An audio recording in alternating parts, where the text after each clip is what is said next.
Well, so obviously, some of these are going to just be for the people who actually work on the ground, since I'm a researcher and not an actual member as a farmer of Via Campesina.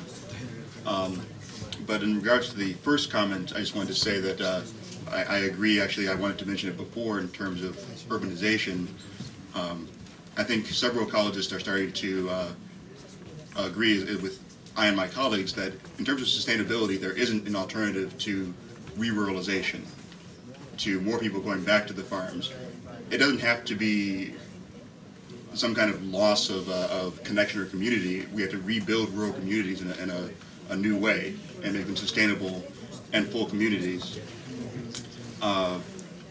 which actually connects to the other point I want to make. I'm sure Luis will speak much more directly, but just from the researcher's point of view, there have been studies on MST, and they do, from my understanding from afar, have a very comprehensive program on culture, on education, pedagogy.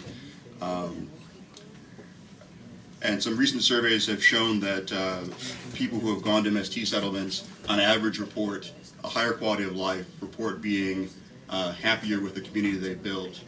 And at least I've read in anecdotally that some of the communities also, they're worried about the next generation.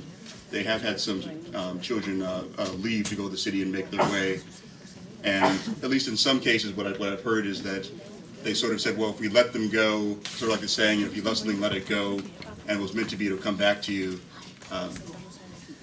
That once the children were able to freely choose whether or not they're going to stay on the farm, there wasn't the pressure, but they went and they saw the lack of community in urban areas.